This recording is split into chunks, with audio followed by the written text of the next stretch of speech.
Welcome guys. DRM Kota मंडल से एक PDF की लिस्ट आई सबके पास ज्वाइनिंग लेटर के साथ ईमेल किया हुआ था। तो इसमें 20 पेज हैं। 20 पेज का विवरण मैं आपके साथ कर रहा हूं। तो कैसे क्या करना है, किसको कैसे भरना है, सबको कन्फ्यूजन था, तो थोड़ा उसको क्लियरफाई कर लेते हैं। पहला पेज जो है ये ऑल कैंडिडेट आर सिलेक्टेड है, तो ये तो जस्ट एक इन्फॉर्मेशन है कि क्या क्या डॉक्यूमेंट्स आपको लाने हैं। अगला पेज है डीआरएम मंडल रेल नियुक्ति के लिए। तो रेल नियुक्ति का है जिसको जस्ट आपको भर के देना है। आपके ही साइन मोर होंगे, मोर सॉरी, आपके ही सिर्फ साइन होगा, नाम पता लिख देने का है। इसमें लिखा हुआ है कि मेरे पास कोई चरित्र सत्यापन है, दोषपूर्ण कोई वो नहीं है, गलत नहीं पाया जाता हूँ मैं, कोई क्रिमिनल केस नहीं है। अगला है इसको लास्ट कॉलेज अटेंडेंट जो है ये, ठीक है। तो इसको आपको आपकी लास्ट कॉलेज है वहाँ से सील और मॉल करवा लेने का है, साइन करवा लेने का है। इसी पेज को आपको एसडीएम से सील मोर करवाने का है। और ये सब कराने के लिए आपको एक पुलिस वेरिफिकेशन करवा लेने का है पहले, ठीक है, जो कि अगला है वो मैं बता देता हूँ। एक ये भी है टू गजेटेड ऑफिसर के साथ, ये भी कैरेक्टर सर्टिफिकेट है, यहाँ लिख देने का नॉट रिलेटेड विद, ठीक है। तो इसको दो टीचर से करवा देने का है, दो टीचर हो, लेक्चरर हो, प्रिंसिपल हो, किसी से भी, उनके पास सील भी होती है और साइन भी कर देते हैं, ठीक है। इन सबको कराने के लिए सबसे पहले आपको एक पुलिस सत्यापन कराना होगा, जो कि आजकल ऑफलाइन नहीं होता, ऑनलाइन होता है, ई मित्र के थ्रू। राजस्थान के कैंडिडेट हैं तो जानते हैं कि ई मित्र के थ्रू आपको ऑनलाइन कराना होगा, हालांकि सभी स्टेटों में हो जाता है ऑनलाइन। वहाँ कराने के बाद आपको थाना अधिकारी के पास जाना पड़ता है, या वो बुलाता है या फिर आपके घर आता है, और जांच होने के बाद आपको ई मित्र से ही वो प्रिंट निकाल दिया जाएगा। उसको ले जाओगे तो एसडीएम भी साइन कर देगा और स्कूल वाले भी कर देंगे, जानकार होंगे तो वैसे भी कर सकते हैं, ठीक है। ये ऑनलाइन ही बनेगा, ऑनलाइन ऑफलाइन इन्होंने बनाना बंद कर दिया है, तो ये ऑनलाइन ही जमा होगा आपका, मतलब ऑनलाइन जो प्रिंट निकलेगा वो ही जमा होगा, उसकी प्रिंट नहीं जाएगी, ठीक है। अगला पेज है ओबीसी का कास्ट सर्टिफिकेट, जो आपने ऑनलाइन ई मित्र से निकाल रखे हैं वो भी चलेंगे, और ये आपको बनाना है। और इसको बनाने के लिए आपको मजिस्ट्रेट एसडीएम के पास जाना होगा, और एसडीएम आपको इसको बना देगा। आप पुलिस वेरिफिकेशन लेके जाने का, और साथ में ही वो जो आपका ओबीसी का ऑनलाइन बना हुआ है, एसटीएससी का ऑनलाइन बना हुआ है, आप उसे साथ में ले जाने का।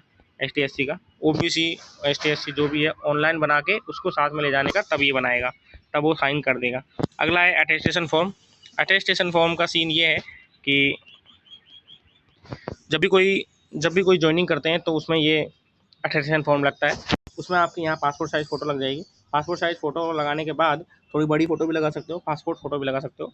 फ़ोटो को आपको यहाँ प्रिंसिपल से, लेक्चरार से साइन करवाना है और सील करवाना है, जिससे पता लग जाएगा कि ये अटेस्टेड करी हुई है, फ़ोटो उसी आदमी की है, वेरीफाई कर देगा वो ओनली, ठीक है। उसमें आपको सब भर ही लेने का है, नाम है, एड्रेस है अपना, जो भी है, ठीक है। अगला है ये पैन, आधार नंबर हो जाएगा, पैन नंबर हो जाएगा, नेशनलिटी, डेट ऑफ बर्थ, ठीक है, डिस्ट्रिक्ट, बर्थ ऑफ डिस्ट्रिक्ट कहाँ हुआ है, ये सब आपको थोड़ा बहुत पढ़ के भर सकते हो, ठीक है। ये रिलीजन है, ये आपकी कम्युनिटी है, SC SC OBC जो भी है। 5 साल की ड्यूरेशन में आप 1 साल से ज़्यादा कहाँ रहे हो वो आपको यहाँ भर देने का है। इसमें भर देने का है कि मैं 2023 से 24 तक यहाँ रहा हूँ, 25 से 26 तक यहाँ रहा हूँ, ये सब आपको कर देने का है, ठीक है। अगले पेज पे हम चलते हैं। इसमें आपको फादर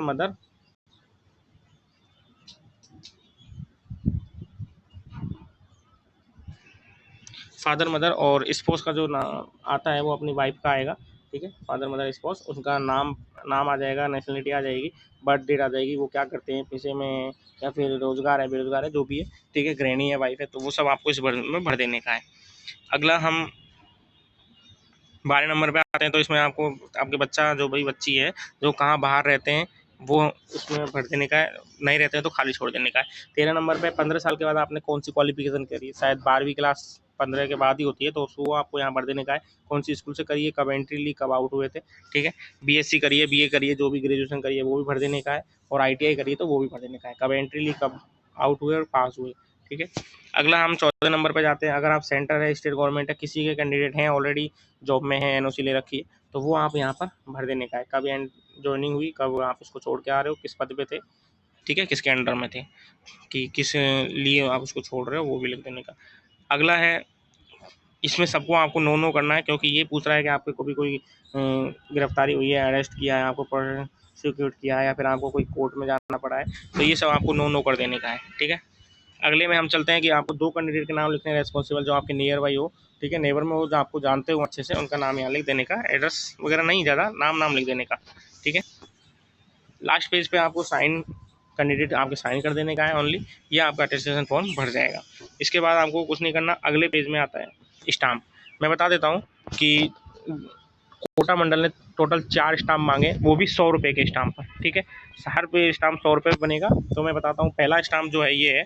पहला स्टाम्प को आपको सिर्फ आपके नाम बनेगा, एज भर देने की, रेजिडेंस भर देने का, उसके बाद इसको साइन करने का। इस वाइट पेज पे नहीं, इसको 100 रुपये के स्टाम्प पर टाइप करवाने का है या प्रिंट करवा देने का, और तब आपका नाम पता भरने का, उसको नोटरी करवा देने का।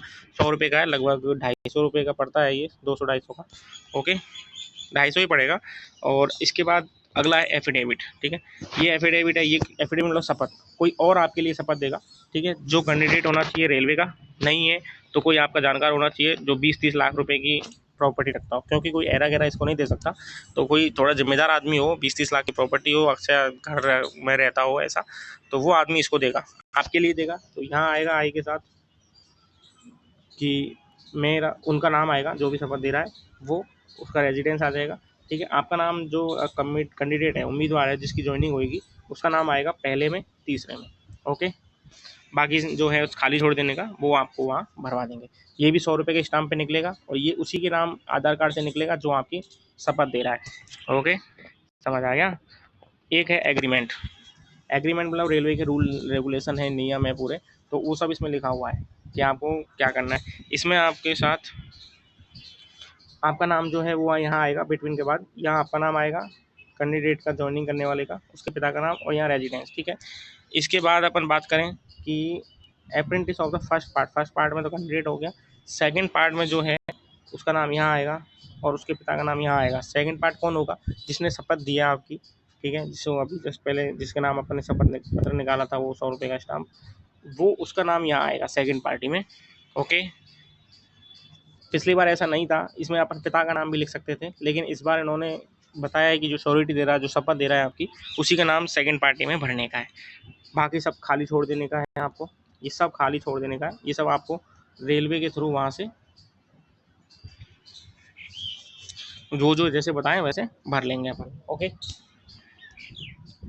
आगे हम जो दूसरा पेज है, तीसरा पेज है, चौथा पेज है, पांचवा पेज, छठा पेज, 5 पेज हैं इसमें, सॉरी। तो 5 पेज के आपको प्रिंट निकलवा लेने का है। प्रिंट निकलवाने के बाद जो पहला पेज है वो 100 रुपये के स्टाम्प पे छपेगा, समझ में आई।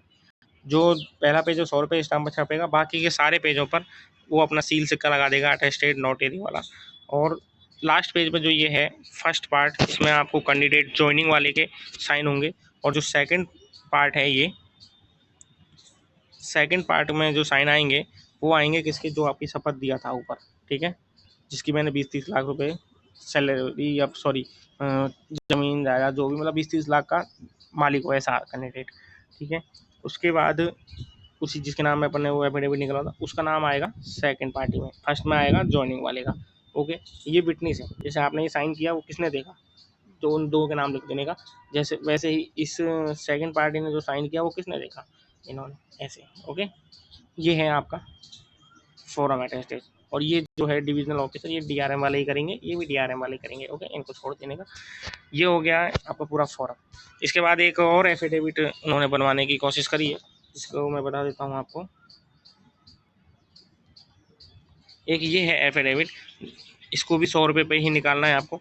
इसमें कुछ नहीं है, इसमें भी यही लिखा हुआ है कि जानकारी के अनुसार फोटो बायोमेट्रिक करने वाला, पहचान चिन्ह जो है वो मेरे ही हैं, कोई गलत जानकारी नहीं दी गई है, एग्ज़ाम भी मैं ही देने गया हूँ और मैं ही उपस्थित रहा हूँ, बस सब फालतू के है, लेकिन उन्होंने बनवाया है 100 रुपये के स्टाम्प पे, तो इसको भी 100 रुपये के स्टाम्प पे टाइप कर देने का है। और टाइपिंग जो है वो मैं डिस्क्रिप्शन में उनको लिंक कर दूंगा, जिससे पीडीएफ आप डायरेक्ट वहाँ पे प्रिंट निकलवा सकते हो। अदरवाइज वो टाइपिंग के भी 150 रुपये मांगते हैं, ठीक है। इसको भी, और इसमें सिर्फ और सिर्फ आपके साइन होंगे। मैंने बताया आपको 3 स्टाम्प लगेंगे, 3 स्टाम्प लगेंगे। तीनों किसके लगेंगे? पहला स्टाम्प आपके नाम बनेगा, जिसमें क्रिमिनल केस वाला कोई वो नहीं है, ठीक है। दूसरा स्टाम्प जो शपथ दे रहा है, एफिडेविट जो दे रहा है, उसी के नाम स्टाम्प निकलेगा, उसी को उसमें नाम भरना पड़ेगा, उसी के साइन होंगे, ठीक है। तीसरा एग्रीमेंट जो वाला है, एग्रीमेंट वाले में आपका नाम आएगा, जो जिसने ये एफिडेविट भरा है उसका नाम भी यहाँ आएगा, ठीक है। सेकंड पार्टी में, फर्स्ट पार्टी में आप साइन कर देने का, सेकंड पार्टी में वो कर देने का, विटनेस कोई भी करवा देना आप, ठीक है। चौथा ये जो शपथ पत्र है, जिस चीज़ में बायोमेट्रिक वगैरह का लिखा हुआ है कि मैंने एग्जाम दिया है और मैं ही वहाँ उपस्थित हुआ था, ठीक है। चारों 100 रुपये के स्टाम्प पे बनेंगे, ये ध्यान रखने का, ओके। इसके साथ ही एक फॉर्म आया था बैंक का, जिसमें बैंक डिटेल भरनी थी आपको, वो नॉर्मल है, बिना बैंक का स्टाम्प लगाए ले जाओगे तो भी चलेगा। और एक है उम्मीदवारी प्रपत्र, जिसमें लिखा हुआ है कि आप, आपके परिवार का नाम, पता, मैं विवाहित हूँ नहीं विवाहित हूँ, ठीक है, आपका साइन, ओके, इतना ही है और ज़्यादा दिक्कत करने की ज़रूरत नहीं है। साथ में एक जानकारी और है कि जो ग्रुप डी के कैंडिडेट हैं, ठीक है, ऑलरेडी कहीं जो ज्वाइनिंग कर रखे हैं, ठीक है, तो उन लोगों को पहले रिजाइन करना पड़ेगा और रिजाइन करने के लिए उनको ज्वाइनिंग लेटर की जरूरत है। तो ज्वाइनिंग लेटर शायद 2-4 दिन में भिजवा देंगे वो लोग अपने अपने मेल आईडी पर, ठीक है, समझ आ गया हो तो उसके जो को रिजाइन करने के बाद ही आप ज्वाइन करोगे। तो ये छोटी सी वीडियो थी, इसको अपने दोस्तों के साथ शेयर कीजिए जिसको भी समझ नहीं आ रहा है ये सब चीज़ें। Thank you.